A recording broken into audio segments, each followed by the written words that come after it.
미국 부동산 투자의 핵심이 현금 흐름 그리고 세금 이 두 가지로 요약할 수 있는데 여기에 대해서 말씀 좀 해주시죠. 한국 부동산과 비교했을 때 미국 부동산의 장점이자 큰 매력은 바로 현금 흐름이 있다고 보실 수가 있어요.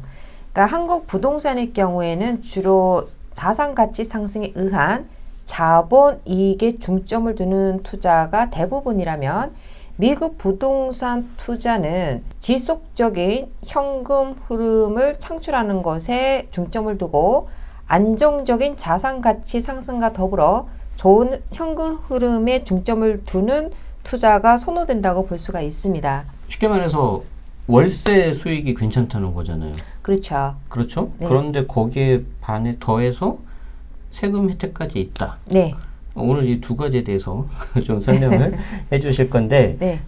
이 책입니다. 여러분 최근에 되게 핫한 책이고 제 수강생들한테 잠깐 소개를 해줬는데 네. 되게 좋아하고 뭐 벌써 막 구독 인증을 막 하고 구매 인증을 하고 그러시더라고요. 네. 미국 부동산이 답이다라는 책을 쓰신 저자 김효지 대표님을 모시고 오늘 좀 미국 부동산 투자 어떻게 하는지 들어볼 건데 결론적으로 저 같은 한국인 투자 가능합니까?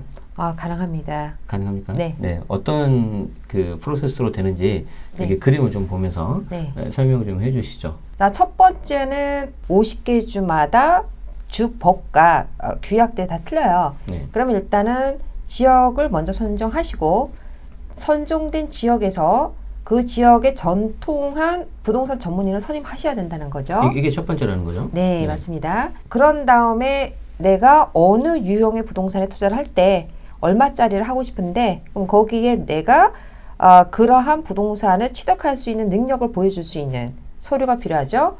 그래서 현금으로 구입을 할 경우에는 잔고증명서 잔고증명서 필요하고요. 외국인 융자를 내가 받아서 하고 싶다. 그러면은 사전 융자 승인서를 먼저 받아서 제출을 하셔야 되죠. 이게 예를 들어서 뭐 단순히 뭐 달러 표시가 아니라 원화로 했을 때 10억짜리를 산다고 했을 때 잔고는 얼마 정도 있으면 될까요? 거기에 플러스 클로징 코스트라는 게 있어요. 클로징 때 들어가는 기타 비용 등 그러면은 달러로 하면은 $10,000 정도 더 생각을 하시면 되겠죠. $10,000 정도. 그러니까 제 말은 10억짜리 집을 사고 싶은데 10억 다 있어야 됩니까? 잔고증명서에? 잔고증 그렇죠. 보여줄 수 있는 금액이 다 있어야 된다는 거죠.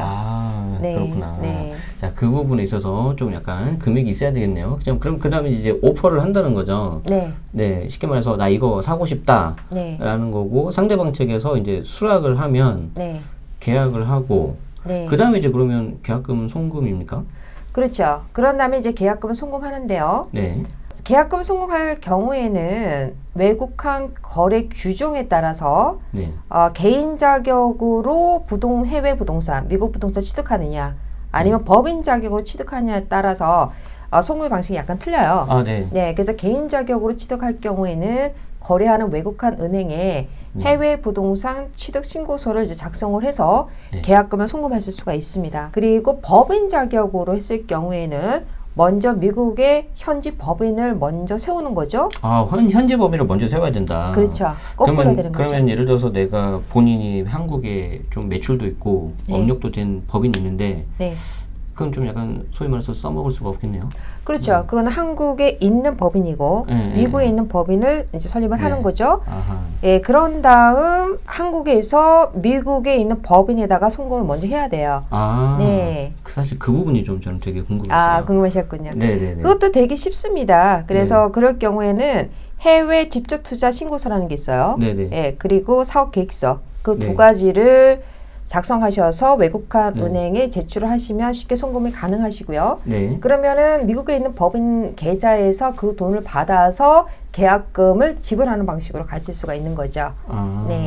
자, 일단 방법은 있다는 거네요. 근데 사실 이게 외국 간에 이게 자금 이동하는 것에 대해서 좀 제가 좀 조심해야 된다고 알고 있어서 이제 그 부분도 일단은 가능은 하다. 자, 그럼 그 다음에 인스펙션 이건 뭡니까? 그 살려고 하는 부동산 또는 주택에 물건. 대한 인스펙션을 하는 거죠. 검사를 해야 된다. 주택 검사를 하는 거죠. 그래서 이런 경우에도 그 Certified Home Inspector라고 주택 검사를 할 수 있는 검증된 전문인을 갖다가 고용을 해서 그 제3자의 전문인이 그 집에 대한 문제를 파악하는 거죠. 네, 굉장히 공신력이 있는 거죠. 그러면은 쉽게 말해서 내가 직접 갈 필요 없다는 거죠? 갈 필요가 없죠. 가셔도 할 수가 없죠. 그렇죠. 예, 뭐 전문인이 아니니까. 그렇죠. 그리고 공신력이 있기 위해서는 반드시 그 공증을 인증받는 전문인이어야지만 업체. 그렇죠. 그 인스펙션 리포트가 효력이 있는 거죠. 차라리 저게 더 쉬울 수 있겠네요. 네, 그래서 미국은 모든 각 가정마다 네네. 참여자가 전문인들이 참여를 하기 때문에 네네. 그거는 자기의 권한이죠. 네. 그러니까 예를 들어서 매수인이 선임한 네. 이러한 전문인, 주택검사 전문인에게 이것도 적어줘 해서 적는 게 아니라는 거죠. 이거는 오직 그 코드에 의해서 네. 이게 하자가 있다, 문제가 네. 있다, 없다를 판명하는 객관적인 자료이기 때문에 네네. 매수자의 주관적인 의견이 인스펙션 리포트에 들어가진 않는다는 거예요. 그러니까 굉장히 객관적이면서 투명한 거죠. 나중에 뭐 다툼이 별로 없겠네요. 그렇죠. 그렇기 때문에 이게 공신력이 있는 하나의 리포트이기 때문에 이거를 가지고 매수자와 매도자가 그 문제에 있어서 쌍방 간에 합의를 할 수 있는 그러한 기초 자료가 된다는 뜻이에요. 그럼 이제 여기서 이제 인스펙션 문제가 합의가 됐고 조건부라고 하면 뭐 일종의 특약 같은 거라고 생각하면 될까요? 조건부 계약도 굉장히 많아요. 많은데 이제 그 중에서 가장 일반적인 경우는 매수인이 융자를 받을 경우는 그 융자가 사전 승인을 했다 해가지고 먼저 진행을 했지만 여기 아까 있었던 거 그렇죠. 2단계에서 그러나 마지막 단계에서는 최종 승인을 하는 조건부를 다는 거죠. 왜냐하면은 그렇게 하다가 마지막에서 완전한 승인을 받지 못할 경우 그래서 그런 조건부가 또 들어갈 수가 있고요. 그리고 감정가 주택 감정사가 객관적으로 감정한 그 감정가가 우리가 계약한 계약 가격보다 낮을 경우 그러면은 매도자는 매수인에게 어떠한 혜택을 줄 것인가, 가격을 그만큼 깎아줄 것인가. 그것도 돼요? 조건부를 이제 넣어야 되는 거죠. 그럼 저런 거 놓치면 안 되겠네. 그렇죠. 그렇기 때문에 이제 그런 것들이 일반적으로 들어가죠. 그래서 가장 우리가 주요한 조건부는 앞에서 설명한 주택 검사에 관한 부분, 그리고 주택 감정가에 관한 부분, 그리고 매수자의 최종 융자 승인에 관한 경우 이 세 가지가 3대 조건부에서 중요한 부분인데요. 그 외에도 많아요. 그거는 내가 매수자가 하고자 하는 거, 나는 이 집이 다 좋은데 이러이러한 거를 조건부로 달고 싶어. 그럼 또 넣을 수가 있는 거고요. 그리고 또 네 번째로 우리가 조건부에 달 수 있는 거는 매수자가 지금 이 집을 살 수 있는 여건이 되는데 그 자본은 매수자가 현재 갖고 있는 집이 팔려야지만 그 돈을 가지고 지금 현재 살려는 집을 살 수가 있어. 그럴 경우에 조건부를 또 다는 거죠. 이 내가 갖고 있는 집을 파는 조건으로 이 집을 계약하겠습니다 하는 거. 그러면은 이제 현재 시장이 매수자 시장이냐 매도자 시장이냐에 따라서 조건부가 매수자한테 유리할 수도 있고 아니면 매도자한테 유리하게끔 갈 수가 있고 그때 달라지는 거죠. 여기가 굉장히 중요한 부분이고 혹시 이 해당 지역의 부동산 전문인을 먼저 선임을 하잖아요. 이 전문가가 이거에 대해서도 도움을 당연히 주겠네요. 그럼요. 부동산 전문인은 미국에서는 한국의 그 부동산 전문인하고는 약간 틀려요. 그게 틀린 게 뭐냐면은 전체적인 부동산 취득 과정에서 부동산 전문인은 오케스트라의 지휘자처럼 총지휘를 하는 역할을 해요. 그러니까 모든 방면에서 그러한 지식이 있어야 되고 문제가 있었을 때 문제를 풀 수 있는 지혜가 또 있어야 되는 거죠.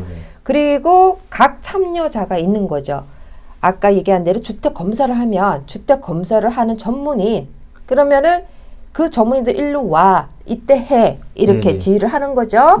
자 그리고 융자도 마찬가지죠. 융자 은행의 담당자분한테 실질적으로 최종 융자 승인 주세요. 그리고 송금 과정에서 매수자가 송금을 할 때 어떤 불편함이 있으면은 또 부동산 전문인께서 그 은행 담당자하고 뭐 통화를 하면서 또 풀 수 있는 과정, 마지막에 클로징하는 단계에서 에스크로우 회사라든지 클로징 변호사의 어떤 그러한 마무리 작업, 그런 것들이 부동산 전문인이 처음부터 끝까지를 거의 치유를 한다고 볼 수가 있어요. 저는 오케스트라 지휘자가 너무 좀 약간은 충격이었어요. 왜요? 왜냐하면 제가 아주 그렇게 대표님처럼 경험이 뭐 20년까지는 안 되는데요. 뭐 10년 조금 안 되는데 별별 일이 다 있었거든요. 네. 근데 이제 그때 믿을 사람이 중개 소장님이시잖아요. 근데 이제 잘해주신 분도 물론 대부분이었는데 힘든 경우 있었거든요. 근데 아까 오케스트라 지휘자라고 하니까 야, 우리도 좀 저렇게 돼야 되지 않나. 좀 그 생각이 좀 들었어요. 네, 그렇군요. 네, 그렇게 돼야 될 것 같습니다. 자, 그러면 이렇게 전문가를 선임해서부터 이제 클로징까지 하는데 사실 나머지는 얼추 알겠고요. 이제 구체적인 내용들은 또 이제 책에 잘 나와 있어요. 근데 이제 클로징도 약간 좀 저는 생소하더라고요. 네. 클로징 단계는 최종 마무리 단계죠. 네네. 자, 그러면은 이제 직감정이라든지 매수자, 융자가 최종 승인이 됐고, 그리고 매수자가 남아있는 잔금을 이제 송금을 해서 최종 판매가에서 매도자가 가져가는 부분, 금액을 클로징 때 매도자한테 가게 되고, 매수자는 소유권을 이제 받게 되는 거죠. 소유권 증서를 받는 이제 최종 과정이라고 보실 수가 있어요. 그래서 클로징을 집행하는 전문인이 주마다 또 틀려요. 어떤 주는 클로징 변호사가 클로징을 집행을 하고 또 어떤 주는 에스크로우 회사가 있어서 에스크로우 회사에서 집행을 하고 또 어떤 데는 그 소유권 보험회사에서 또 집행하는 경우가 있고 다 틀리거든요. 그렇지만 이제 결론은 뭐냐면은 소유권 증서가 결론적으로는 양수인이죠. 이제 매수인이. 그러면은 그 증서를 받아가는 거고 양도인, 매도인이죠. 그 증서를 전달을 하는 거죠. 그럼 중요한 건 한국처럼 미국도 등기가 있나요? 라고 말씀을 하시는데 있어요. 미국도. 그래서 소유권 증서에 매도인이 최종 사인을 하잖아요. 그러면은 그것이 양수인인 매수인에게 전달이 되는데 그것을 매수인이 사고자 하는 그 집, 주택, 부동산이 위치한 카운티 사무소에 등기가 돼서 등기가 된 그 소유권 증서, 지문서라고 하죠. 그것이 매수인에게 전달을 하고 매수인이 그것을 수락했을 때 모든 게 끝나는 겁니다. 그러니까 정말 깔끔하게 마무리라고 좀 쉽게 생각하면 맞아요. 되겠군요. 네, 좋습니다. 더 자세한 내용은 여러분들 책에 있기 때문에 한번 좀 보시면 될 것 같고 아마 이제 중간중간에 이제 궁금한 것들이 있을 거예요. 이제 거기에 대해서 이제 계속 좀 제가 질문을 좀 드리도록 할 건데 자, 이제 그러면 이제 궁금한 게 저도 미국 부동산에 하나 좀 이렇게 취득을 하고 싶은 생각이 있고 여기 방송 보신 분들도 대부분 그러실 건데 단도직입적으로 묻겠습니다. 자, 처음 시작을 했을 때 돈이 얼마 있어야 됩니까? 자금이 이게? 주마다 다 틀려요. 그만큼 이제 부동산의 가치가 주마다 다 틀리기 때문인데요. 괜찮은 지역에서 괜찮은 물건에 투자할 경우 보통 한 40만 달러 정도의 가치의 부동산일 경우에는요. 한국인 투자자는 외국인이기 때문에 40%의 본인 자금이 있으면 돼요. 그럼 아까 40만 달러? 예, 40만 달러니까는 40%? 16,000달러. 16만 달러니까. 16만 달러? 대략 한 2억 정도 되는 2억 하나로 정도. 치면은? 그러면 나머지 60%는 이제 대출 받아서 가능하시죠. 그리고 이제 중간에 플러스 이제 뭐 수수료 같은 거. 그렇죠. 수수료는 대략 얼마 정도 들어갈까요? 수수료 같은 경우에는 받으려고 하는 융자 금액이죠. 그 금액에서 대강 3% 정도를 생각하실 수가 있는데 지금 현재 시장이 매도자 시장이냐 매수자 시장에 따라 가지고 또 딜을 할 수가 있어요. 나는 이거를 이렇게 나는 사겠어요. 그러면은 이러이러한 그 클로징에 관계되는 비용들이 있으니까는 그걸 매도자가 내줘. 이런 식으로 딜을 할 수가 있어요 또. 그건 좀 하기 나름이다. 그렇죠. 그렇지만 3%에서 플러스 마이너스 정도 된다. 네, 맞습니다. 이렇게 생각하시면 되겠네요. 그러면 이제 금액이 나왔으니까 안 물어볼 수가 없습니다. 자, 그러면 대표님이 보시기에 미국 부동산에 처음 접근을 한다면 이 지역을 봐라. 한번 좀 그 전망을 좀 하나 좀 부탁드리겠습니다. 미국 부동산 시장을 우리가 읽을 때는 가장 먼저 유의해야 될 점, 고려해야 될 점이 인구의 움직임을 파악하는 것입니다. 인구의 움직임. 인구. 인구의 흐름으로 인해서 유효 수요가 많이 차이가 날 수가 있어요. 코로나 이전부터 미국에 있는 기관 투자자들이나 전문 투자자들 같은 경우는 1선 도시가 아닌 2선 도시에 투자를 하기 시작했는데 그들은 이미 인구의 흐름을 읽고 있었다는 거거든요. 이런 인구의 움직임을 어떻게 파악을 하느냐. 유홀이라고 하는 이삿짐 센터가 있어요. 이삿짐 센터. 프랜차이즈로 큰 그런 곳인데 거기 데이터만 봐도 뭔지 알 것 같아요. 뉴욕에서 빠지고 캘리포니아에서 빠지고 뭐 시카고에서 빠지고 뭐 애틀란타, 달라스, 오스틴에 지금 다 들어가고 있다. 그것만 해도 인구 유입을 우리가 파악할 수가 있는 거고요. 또 우리가 그거가 아니더라도 신규 건설이 활발한지 허가 건수, 신규 주택 허가 건수가 활발하게 여전히 들어가고 있는지를 파악해야 된다는 거예요. 이미 거기에 있는 신규 건축 회사들이 인구의 미래 예상을 하고 허가를 하고 지금 활발하게 지금 짓고 있다는 거거든요. 주정부나 지방정부에서 부동산에 대한 규제가 있는 곳인지 활발하게 활성화시키는지 주마다 틀리죠. 그리고 현재 일자리 창출이 꾸준하게 있는 곳인지 그리고 임대 공실률이 지금 어떠한지 사실 애틀란타 조지아만 하더라도 빈 임대 주택이 많지가 않아요. 그러니까 인구 유입이 너무 많다는 거거든요. 수요가 많다는 거죠. 수요가 많다는 거죠. 자, 그런 반면 고밀도 지역 예전부터 대도시였던 뉴욕, 샌프란시스코, LA, 뭐 시애틀 여기 같은 경우에는 일단은 새로 지을 수 있는 땅이 많지가 않아요.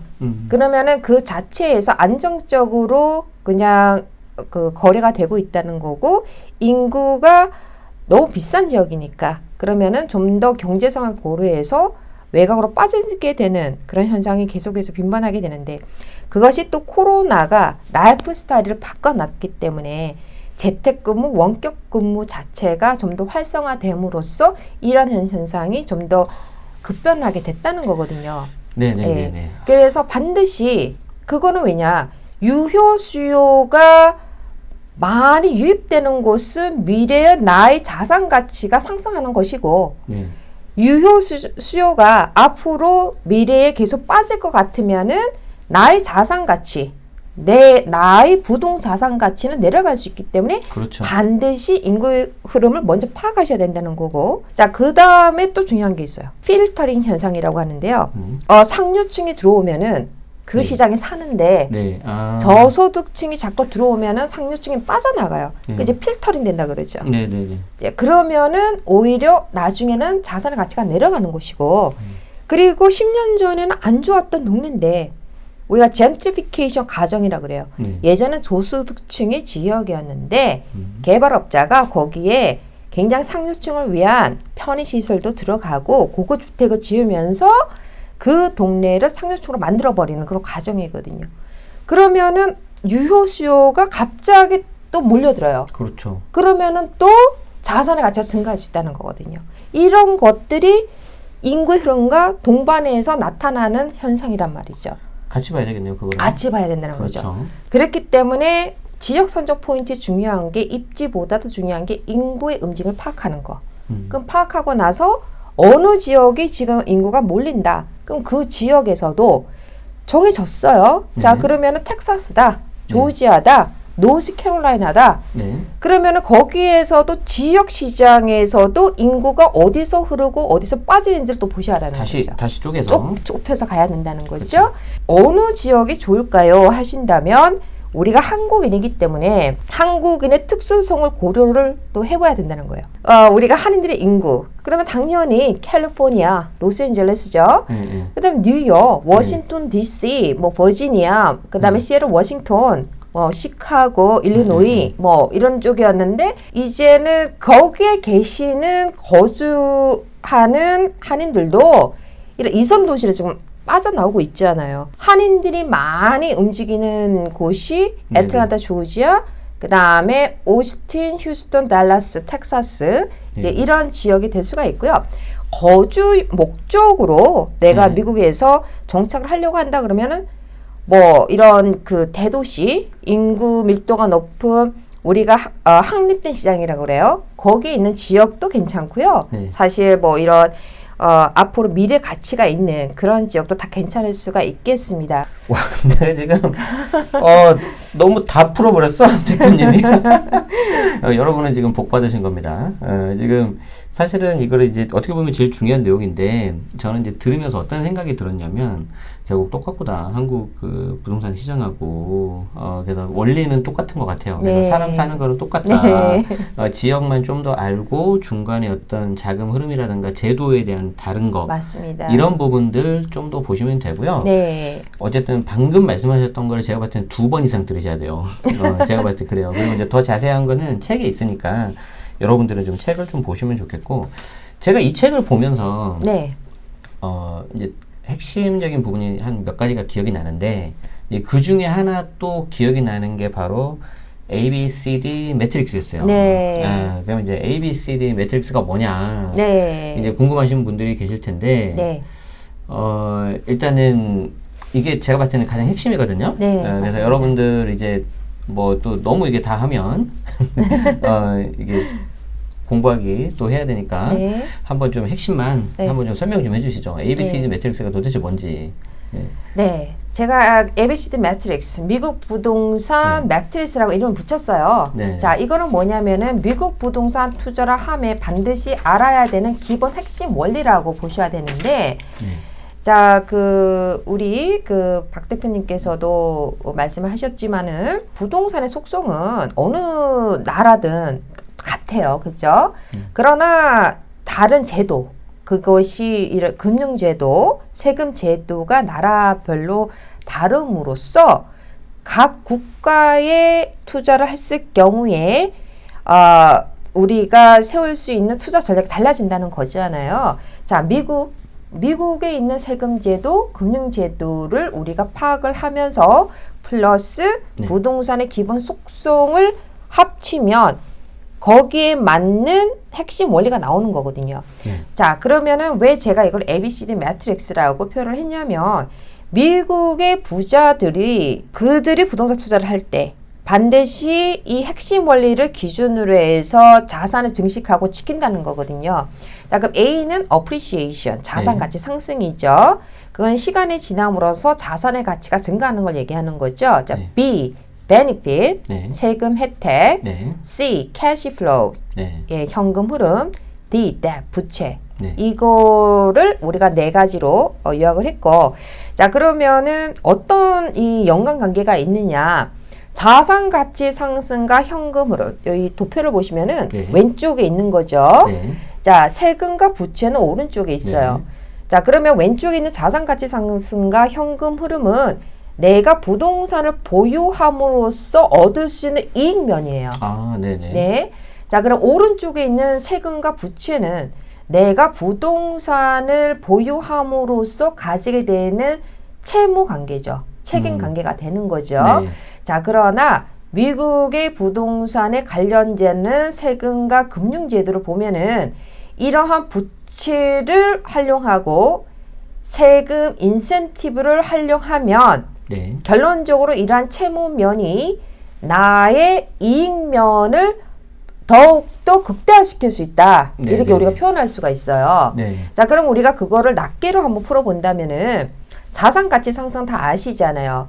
한국도 부동산 투자하면 자산가치 상승에 중점을 두는 투자란 말이죠. 자산가치 상승이라는 것은 시간이 지남으로써 점차적으로 가치가 상승하는 것이다. 그것이 우리가 자연적인 자산가치 상승이라고 그래요.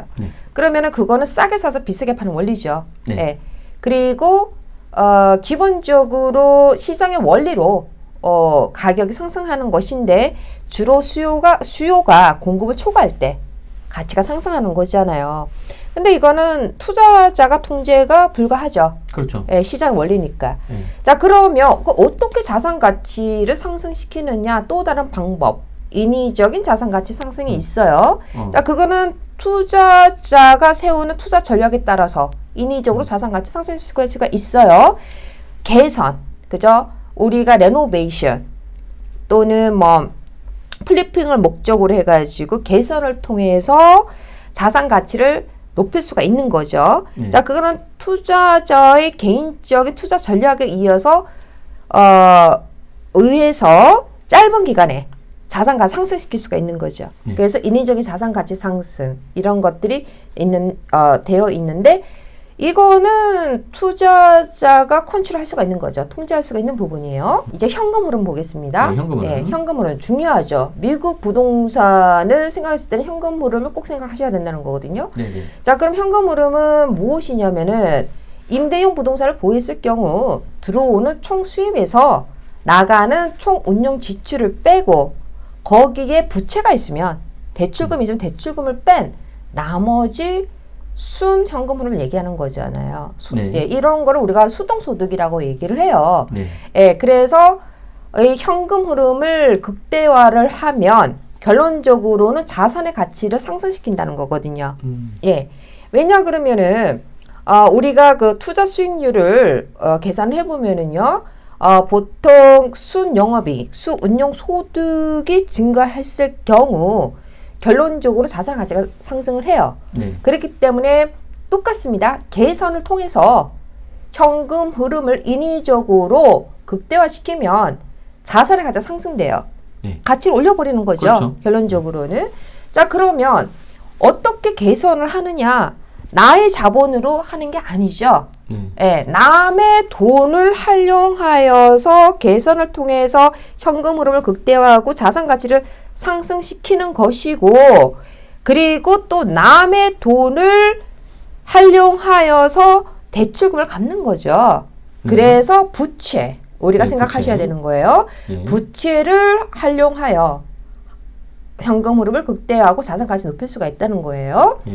자, 이러한 부채를 사실 슬기롭게 현명하게 우리가 사용을 하면 레버리지 효과를 극대화할 수가 있습니다. 네, 굉장히 중요한 부분이죠. 자, 세금 혜택 엄청 중요합니다. 미국의 세금 혜택은 상당해요. 왜냐하면 미국은 이런 세금 제도가 궁극적으로는 투자를 활성화시키는 제도란 말이죠. 그러니까 누구든지 투자를 활성화해서 경제가 활발하게 순환될 수 있게끔 한단 말이죠. 자, 그러면은 우리가 거주용 부동산을 샀어요. 거주용 부동산을 보유하고 있을 때도 세금 혜택이 있어요. 거주한 걸 갖고 있어도? 네. 자, 그러면은 거기에서 보유하는 동안에 우리가 세금 공제를 받을 수 있는 부분은 무엇인가? 재산세 부분. 예, 공제 받죠. 그 다음에 대출금이 있어요. 융자 대출금이 있으면은 그 대출금에 대한 이자 부분. 예, 그리고 이 부동산을 구입할 당시에 본인 자본금이 20%가 안 될 경우, 예, 모기지 보험이라는 게 있어요. 그러면 그것도 공제를 받을 수가 있고, 예, 그 다음에 이자를 낮추는데 사용했던 디스카운트 포인트라는 것도 있어요. 그것도 다 공제를 받아요. 자, 그럼 임대용 부동산을 보유했을 경우 세금 혜택은 상당한데요. 이러한 모든 거, 재산세도 공제를 받죠. 그 다음에 대출금에 대한 이자 부분 공제를 받죠. 각종 운용비용 다 공제를 받아요. 거기에 플러스 강력한 세금 인센티브가 건물에 대한 감가상각이에요. 그렇죠. 엄청납니다. 우리가 세금에 대해서는 이제 2부에서 좀 더 자세하게 할 거긴 합니다. 그걸 참고해 주세요. 자, 그래서 이제 거주용일 경우에는 27.5년, 상업용일 경우는 39년 동안에 공제를 받을 수가 있고, 그 다음에 또 받을 수 있는 부분은 양도소득세 부분에 있어서 사실 거주용 부동산을 갖고 있는데 거기에 따른 양도소득세도 최근 5년에 2년 정도 거주를 하면은 면제가 돼요. 양도소득이. 최근 5년 중에서 2년 거주. 자, 그리고 임대용 부동산을 보유했을 경우는 사실 단기 양도소득세와 장기 양도소득세가 있는데 1년 안에 매각을 할 경우에는 본인 소득 기준으로 최대 37% 적용이 되고, 그 다음에 1년 이상일 경우에는 본인 소득 기준으로 0% 그리고 15% 최대가 20%예요. 그 차이점이 있는데 양도소득세를 또 안 내는 경우도 있어요. 평생 동안 연기하는 거. 그렇죠. 그거는 저희가 2부에서 설명드리겠습니다. 네, 그런 부분들이 있습니다. 그래서 그 앞에서도 얘기했지만 중요한 거는 그 한국 부동산은 자산 가치 상승에 의한 자본이익에 중점을 둔다. 미국 부동산은 현금 흐름에 중점을 둬야 된다. 그 이유가 출구 전략도 틀려집니다. 한국은 출구 전략이 그냥 파는 거잖아요. 그렇죠. 매도. 그렇죠. 팔고 다른 거 또 사든지. 그렇죠. 근데 팔면 세금 내고 자산도 없어지잖아요. 오히려 줄어드는 경우가 있어요. 줄어들죠. 그러나 미국은 끊임없는 수동소득 창출해요. 왜냐하면은 파는 전략이 넘버원이 아니라 재융자 전략이 넘버원이에요. 현금인지 재융자를 통해서 내 순자산이 늘어났잖아요. 가치가 올랐으니까. 그럼 순자산에 대해서 현금 인출 재융자를 하는 거예요. 그러면은 내가 투자한 자본을 회수하고 그 회수한 자본으로 또 다른 수동소득을 창출한 자산에 투자를 하고 그리고 내가 새로이 현금인지 재융자를 생성을 했으니 거기에 따른 대출 이자금은 또 세금 공제를 받고 그리고 거기에 따른 현금 인출한 자본금에 있어서는 세금 면제를 받는 거죠. 그러니까는 세금 안 내죠. 끊임없이 수동소득 창출하는 거죠. 그것이 부채와 세금에 또 연관성이 있는 거거든요. 이러한 거를 활용하면서 궁극적으로는 부동산 자산의 가치를 극대화시키는 거거든요.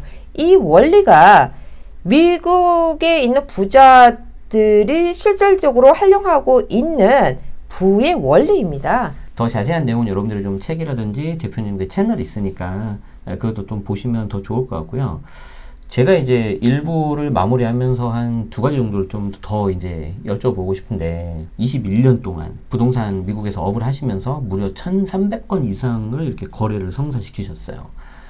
정말 별별 에피소드가 다 있으셨을 것 같은데 그 중에 좀 기억에 남는 거 좀 하나 정도 소개 좀 해주시죠. 굉장히 그 힘들게 아주 힘들게 클로징하는 경우가 상당수가 있지만 아주 힘들게 클로징한 케이스가 하나가 있어요. 2008년도 그 세계 금융위기가 있었잖아요. 미국에서는 서플랜드 붕괴가 있었잖아요. 이제 그러면서 그때 당시에는 뭐 공급 과잉이 있었기 때문에 집값이 이제 많이 하락이 되면서 문제는 뭐냐면은 융자 부실로 인해서 그러한 결과가 나왔기 때문에 가지고 있는 대출금이 집값보다 더 많은 케이스가 있었어요. 이제 그게 대다수였죠. 그렇죠. 그러니까는 이제 그 대부분의 그 다운을 적게 한 분들 굉장히 힘든 이제 그런 시기였는데 미국에는 이제 그럴 경우에 쇼세일이라는 게 있어요. 한국에서는 없는 제도인데 그거는 무슨 말이냐면은 이제 그 차업으로 가기 전에 은행에서 예를 들어서 이 집이 50만 달러인데 실질적으로 현재 가격이 내려서 40만 달러가 됐는데 내가 갖고 있는 대출금이 45만 달러예요. 그럼 결론적으로는 이거는 팔아가지고 실질적으로 돈을 더 내야지만 끝나는 거잖아요. 대출 상한 자체는. 그렇죠. 그러나 이제 그때 당시에는 이제 실업률이 굉장히 빠른 속도로 증가를 했고 일자리가 점점 힘들어지고 그랬기 때문에 그 돈 차입금을 갚을 수가 없었던 상황이잖아요. 그래서 은행에서 그러면은 이제 하나의 구제죠. 그러면 그거를 차입금을 이제 그 구제를 해주는 거예요. 구제를 해주고 이제 그 부분에 있어서 그 폼 1099을 발행하는 이제 그런 시스템인데 어찌됐든 이제 그런 과정인데 기간이 굉장히 길어요. 물론 이제 부동산의 어떤 그 거래 과정이 기간이 좀 긴 그런 과정이긴 한데 그때 당시에 제가 처음부터 해서 클로징까지 1년 반이 걸렸어요. 그럼 이제 어때 뭐 잘 모르겠지만 굉장히 오래 걸린 것 같은데요? 굉장히 오래 걸린 그쵸? 거죠. 네네. 이거는 뭐 말도 안 되는 거죠. 그랬는데 거의 이제 끝까지 왔는데, 그러니까 이제 당연히 이제 집값이 싸니까 매수자는 구하기가 쉬웠죠. 그때 당시에는. 그러나 이제 매수자도 뭐 급한 게 아니니까 당연히 기다리는 거죠. 자, 그러면은 이제 그 매도자는 어차피 그 정도까지 갔으면 일단은 재정적인 상태가 좋지 않은 상황이라고 봐야 되거든요. 이제 그랬는데 마지막 단계에서 우리가 그 타이틀이라고 그래요. 집문서가 깨끗하게 된 상태에서 매수자한테 넘겨가야 되잖아. 소유권 그렇죠. 증서가. 근데 그 과정에서 이제 길게 가다 보니까 그동안에 이제 미국이랑 이제 크레딧 제도니까 뭐 크레딧도 뭐 안 좋아졌을 것이고 가장 큰 게 뭐냐면은 인컴 텍스라 그러죠. 예, 그 세금. 예. 그게 이제 안 낸 걸로 돼가지고 체납이 됐구나. 예, 이게 체납이 된 거죠. 그 이제 뜬 거죠. 그게 그러면은 못 파는 거예요. 왜냐 그 1순위니까. 그렇죠. 예. 이제 그러면은 이제 그걸 2순위로 바꾸려면은 서보디네이션이라 그래가지고 그렇게 해줘야 돼요. 차례를. 예. 그런데 뭐 아시잖아요. 국세청이 뭐 그렇게 만만하지 않아요. 그랬는데 그때 당시에 그 클로징을 담당했던 변호사님께서 이거는 불가능합니다. 그냥 이거는 그냥 그 접으셔야 되겠어요. 그랬는데 거래 이제 클로징이 안 된다는 거죠. 안 된다는 거죠. 그런데 그냥 그 어떻게든 풀고 싶으니까 그거는 뭐 어떤 내가 이거를 그 성사시키면서 내가 얻는 이득의 문제가 아니었어요. 일단은 그 케이스를 내가 마무리를 하고 싶었던 이제 그런 케이스였거든요. 근데 어떻게 담당자가 통화가 됐어요. 그 1시간 반을 이렇게 그 기다리고 있었거든요. 그랬는데 그 이렇게 저렇게 얘기를 해가지고 이게 어떻게 된 건지 그게 된 거예요. 풀어준 거예요. 어떻게 돼? 서보디네이션으로 해서 그래서 그 클로징을 한 케이스가 있었어요. 그래서 제가 다 기억도 안 나고 집이 뭔지도 기억이 안 날 정도로 옛날 일이긴 한데 그 케이스가 정확하게 이제 기억이 나고요. 그리고 이제 그 물론 나중에 뭐 얘기를 하겠죠. 동종 자산 교환으로 해서 거래를 했던 그런 과정 속에서 굉장한 그 이익을 보신 분들 이제 그런 케이스들이 많이 기억에 남죠. 네. 그리고 이제 이거는 이제 개인적으로 제가 궁금해서 그러는 건데 어떤 계기로 미국 부동산 투자 이렇게 업무를 하게 되셨어요? 저 같은 경우는 아주 심플해요. 제가 20대 초반에 미국 이민을 갔는데 이제 학교에서 집으로 딱 돌아오는 길에 그 애틀란타 다운타운을 지나게 돼 있어요. 내가 이제 고층 건물들이 많잖아요. 근데 이제 보면서 나는 저 건물을 갖고 싶다 하는 생각을 했어요. 근데 참 그때 당시에는 그 어린 생각이었는데 그러면서 이제 그 시발점은 이제 그랬고요. 계기는 진입 장벽이 미국은 한국처럼 돈이 많아가지고 진입할 수 있는 그 부동산 투자는 아니었기 때문에 그때 당시에는 뭐 나이도 어렸지만 그러니까 제가 갖고 있는 돈이라고는 $5,000가 있었어요. 그러니까 그걸 가지고 첫 시작을 한 거예요. 그때 당시에 $5,000 갖고 있었고 그다음 부대 비용하고 이렇게 하니까는 또 $5,000 빌려가지고 지인한테 빌려가지고 첫 시작을 한 거죠. 근데 이제 그것이 시발점이 돼서 재투자, 반복적인 재투자를 이제 하게 됐고요. 그때 당시에도 제가 무슨 생각을 했었냐면 돈의 가치에 대해서 좀 생각을 했었던 것 같아요. 돈의 가치는 어차피 인플레이션으로 인해서 떨어질 텐데 내가 이 돈을 버는 것만 가지고는 안 되는구나. 자산으로 돌려서 그 자산이 자라게끔 해서 돈에 대한 가치에 대한 리스크를 줄여야 되겠다. 이제 단순한 이제 그런 생각을 시작을 했었습니다. 그 당시에 그런 생각하기가 쉽지 않았을 텐데. 대단하시네요. 어쨌든 아까 그 매트릭스에서도 그렇고 그 굉장히 그때 톤이 올라가시면서 강조를 많이 하셨는데 보니까 상대방 거래뿐만 아니라 본인 이야기셨네요. 이상하게 그때 당시로서는 그냥 그렇게 이렇게 막 짜증기가 되는 거예요. 그때 당시. 그래서 그렇게 시작이 된 것 같습니다. 자, 그러면 일단 첫 번째 미국 부동산 어디에 좀 전망을 하고 어떤 식으로 하면 좋을지 여기에 대한 내용 자 이번 영상으로 마무리하고 여러분 잠깐만 기다려 주시면 다음 영상에서 세금 관련된 이야기 그리고 좀 더 디테일한 이야기 나눠보도록 하겠습니다.